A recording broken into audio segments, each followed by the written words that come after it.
Hi, welcome to my next video. This is investment property that we have invested in or we have looked at. I think most of the property in this video is property that we have purchased. We've purchased a lot of property over the last few years. Anyway, I had put these a couple of these videos into another vlog, but they were kind of mashed up with other stuff that was other houses I'd looked at that were empty, abandoned, whatever, not stuff we'd purchased. Anyway, so I wanted to talk about some of the property we've purchased and a little bit more about, I guess, my oops, put my hand up there, my job, my work, whatever. I promised this a few weeks ago, didn't get around to it. So anyway, I got a few videos I want to get off my phone. Anyway, so I thought I'd share all this. Anyway, that said, I'm going to get to, I guess, talking about some of the property and some of the intro and all that. Anyway, this first piece of property that you're looking at, that piece of property was what I call, it was a very eccentric owner. I think I shared this video way early on in when I first started to do YouTube, but it wasn't much. It was just, I think, the old eccentric property. I'm not sure I don't even know if I did an intro. I don't think I did. I know I did a couple videos where I didn't even do intros, just put them out there without doing that, and I don't like to do that. But anyway, this first property is, well, as you can imagine, it is now to explain, I don't get the option of doing actual video on most of the properties we go in, and these properties, unfortunately, I was not able to do that. A lot of owners don't like it. A lot of owners, they're a little, I mean, we do the pictures because we have to. When I go out and I speak with the sellers, you know, my bosses want something. But anyway, as far as being able to put it on, and in some cases I can do video, but as far as being able to do it or put it on YouTube, that's a little bit of another story. But anyway, I am able to do the pictures, and I am doing the pictures. This first property is an eccentric owner, very eccentric person, is actually a man.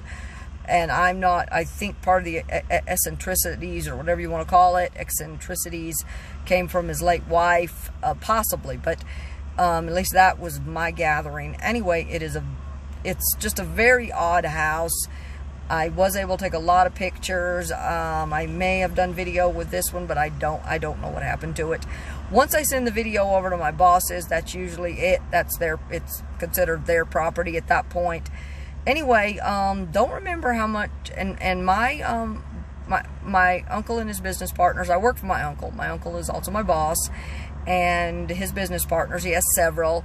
They ultimately did buy this property. I don't remember for how much. Not much.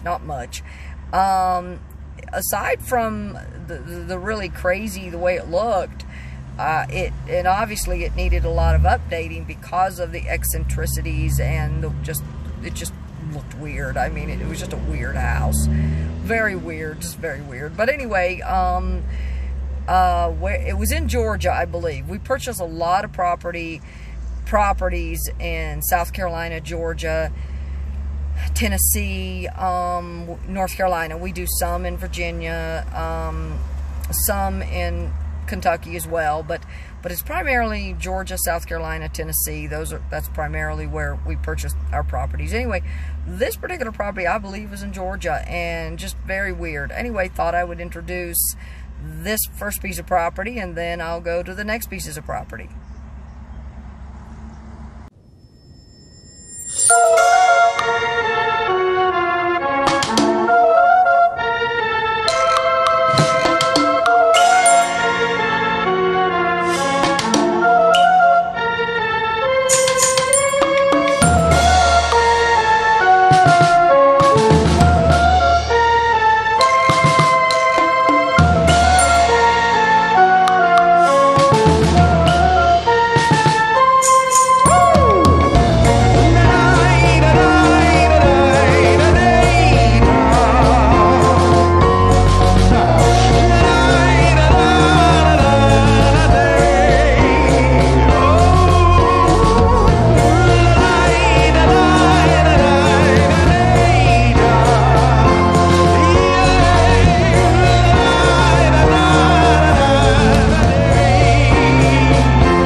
Wow, I'm having a little bit of problems with my hand this morning, being numb.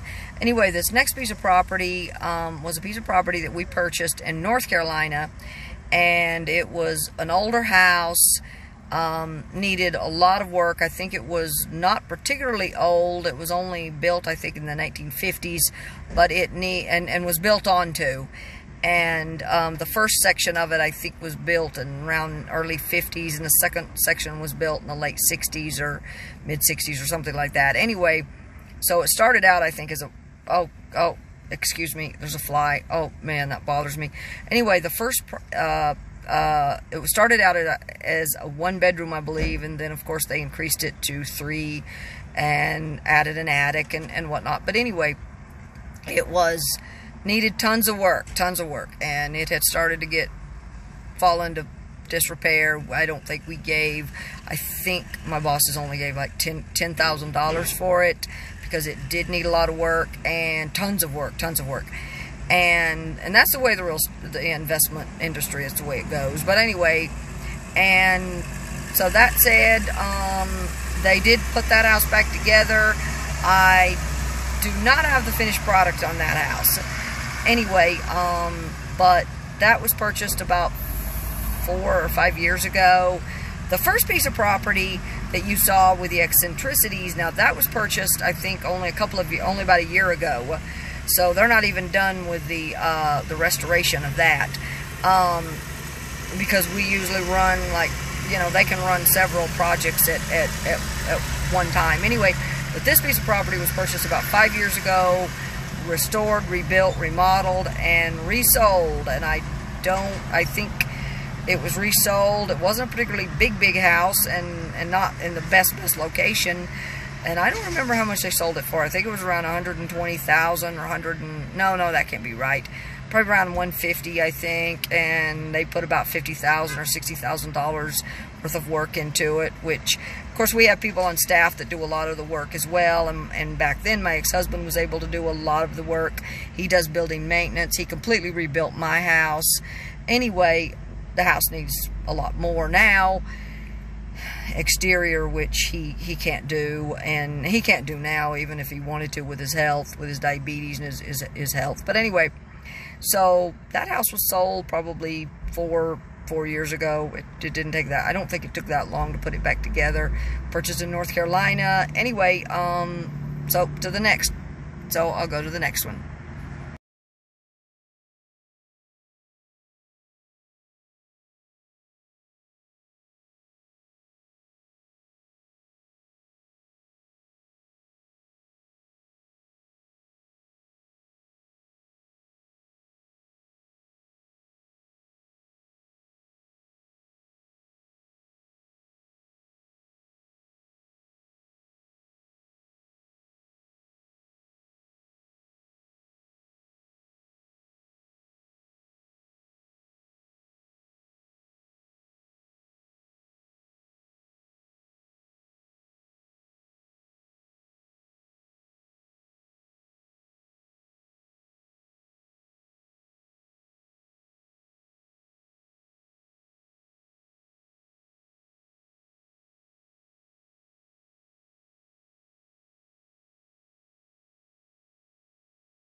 This next piece of property was purchased in South Carolina, again, about 3 years ago.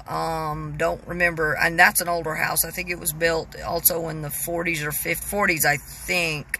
I'm not sure. I'm pretty sure it was the 40s. It might have been a little newer. Anyway, purchased that. We put that back together. South Carolina, don't remember how much they sold it for, or if they even told me how much they bought it for. Again, wasn't a lot. I think it was around $35,000-$40,000. They paid a little more than they normally, well, not normally do, but a little more for this, being that it was older. Anyway, they put it back together. It needed work, but was all solid. Roof, flooring, everything was pretty much solid. Anyway, put it back together and resold it in South Carolina.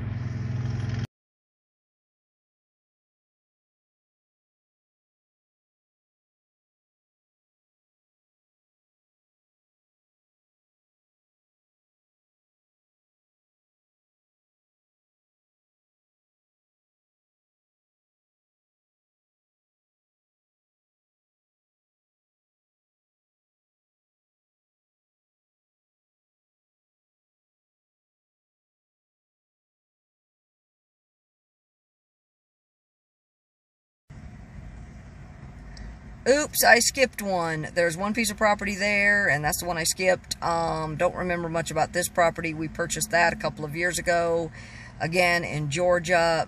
This one was very, very run down, even more so than some of the others. Sometimes I wonder why they purchase what they do, but apparently they're probably better at it than I am. I don't actually invest any of my own money. I'm more or less the project. I do the rehabbing, so I'm more or less the project manager and also the consultant that meets with the sellers. Anyway, this particular property, I think they only paid, again, $10,000, if that. I don't even think they paid that. And I don't know. I don't remember. They may have torn the property down and just bought it for the land, but this I do not remember. Anyway, that said, that's that this pretty much is the end of these videos. Well, you'll see the next 4, and I talk a lot about that one, but this one was in bad shape, really bad shape. So I really don't know what happened to it.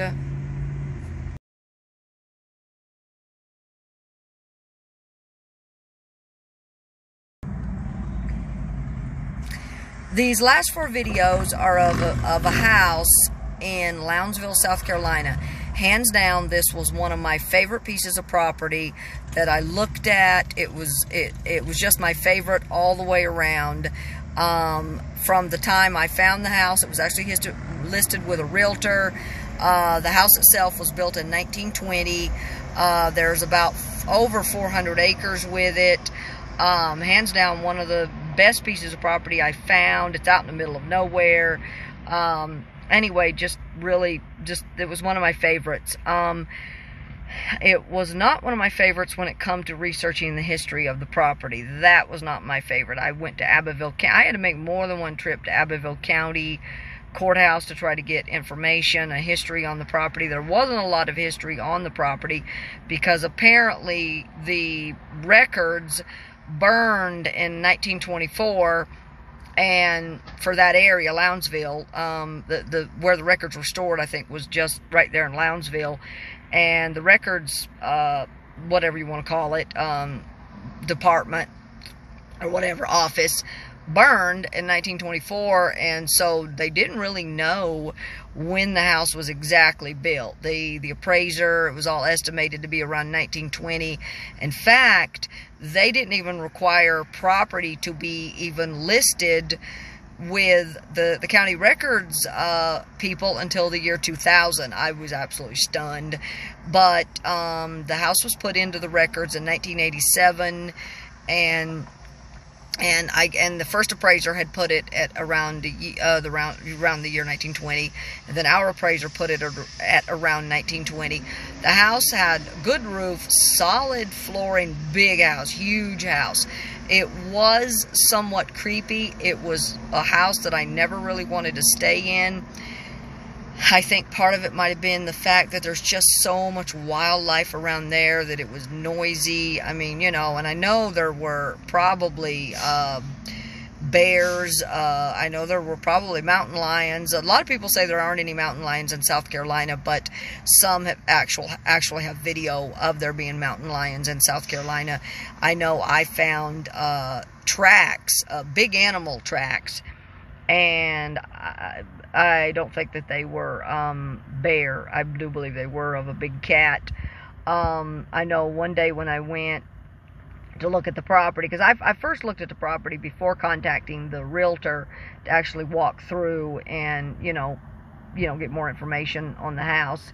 Anyway, there were some crows out there. There might have been ravens, I'm not sure, but anyway, at the day that I went, or the first couple times I went there, I believe was a mother raven, and there was a bird nest, and she was very noisy, very, very noisy, squawked, made all kinds of noise. So naturally I didn't get too close to it. It was a little building. I think she had her nest in a little building.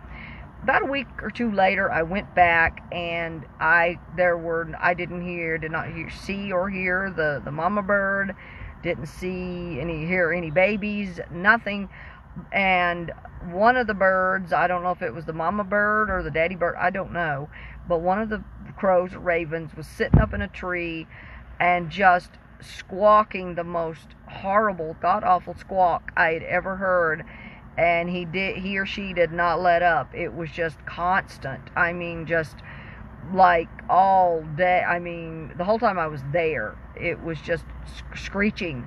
I mean, just screeching. You could probably hear that screeching all over, everywhere. There's no neighbors close to the house, but that screeching was extremely loud. And when I walked, and the bird never did go back down to the building, and I did see some tracks, very large animal tracks, which I'm going to assume belong to a big cat. I mean, it could have been a bobcat, it may have been, a lot of people say mountain lions, it could have been a bobcat, I don't know. But I'm going to assume that if the birds, I didn't hear them, I'm assuming that the birds were simply the babies, and one of the birds was gone. Because I think the day that I was there, the first day, I did see two grown or large birds, or mature birds, anyway. But it was just horrible screeching. Anyway, so that's one reason I think that it was just, I felt like it was just so creepy out there. I mean, because I stayed in the house a little bit when we were remodeling, but I really didn't like staying out there. I had an RV that my bosses gave me, and for the most part, that was pre-pandemic, and I would take the RV back to the Walmart in Anderson, South Carolina, because Anderson is basically the closest big city, 45 minutes from Lounsville, South Carolina. Abbeville, South Carolina does have some stuff like grocery stores, that kind of thing, but not a Walmart. I ended up going back to, most nights I would just drive back to, well, I didn't go every day. I didn't have to be there every day, but on the days I did, I would just take the RV and go back to this Walmart in Anderson. And when I had a few days off, sometimes I would go down to the one in Hartwell, Georgia, because it's not all that far from Hartwell either. And same distance, it's about 45 minutes to Hartwell, Georgia, or 45 minutes to Anderson, South Carolina. The other thing I wanted to share is it was actually owned by, it was in probate when we got it, or it had been passed to the heirs. I think probate may have already been completed. And the man that owned it died, and it had been passed to his children, and of course they just wanted rid of it. And anyway, they, for whatever reason, they went in and gutted the bathrooms, gutted the kitchen, so that it would be condemned and declared uninhabitable. I'm not sure why they did that. I mean, obviously it had to be, the bathrooms had to be remodeled, the kitchen had to be remodeled, and all that. But, I mean, why they gutted it, I don't know. Anyway, we just started to get started on that. We haven't even really got started. It's taken a while for them to really get started on that, and part of it, I think, is to, we've gotten started on it, as I've said, but there was kind of a little bit of a snafu in between, and so part of the remodel has been completed, but the other part has not. And I was, directly before my semi-accident, I was rehabbing a piece of property in Blacksburg, South Carolina, but I was also doing the one down in, I say Anderson, but it's actually Lounsville, and I was doing that one as well. Like, I was basically doing both, which was pretty tough, because Blacksburg to Lounsville is quite a bit. It's like a 2-hour drive, or maybe not quite that much, but it's a good 1.5-hour drive between the places, so they're not close together. Anyway, so we're about halfway through with that one. After the accident, a lot came up. I wasn't able to go back to the house in Blacksburg. I think I've talked about this. My uncle had to go finish that up, or somebody had to go finish it up. I think it was him. We haven't really talked about that. Like I said, I just got back out on the road a few weeks ago, doing a little tiny bit of work. Went and checked out some property in Banner Elk, but for the most part, I'm not doing any of the, right now, I'm not really doing much of anything. All my work is pretty much online. My blog, my affiliate programs, my blog, my affiliate programs, eBay, I do sell on eBay as well, and a couple other things. I'm also already started mystery shopping and DoorDash, so I've got all of that going. So I work on that. Anyways, and sometimes in different areas, if I want to pick up extra money, that's the cool thing about DoorDash. I can. Mystery shopping, same thing. I can pick it up. I can pretty much do those two things, pretty much whatever town or city I'm in, if I want to make a little extra money. And then, of course, you know, I've got my blog, and I've got my affiliate programs, and of course eBay. And some of my eBay is inventory, but some of the eBay is not inventory. It is drop shipping.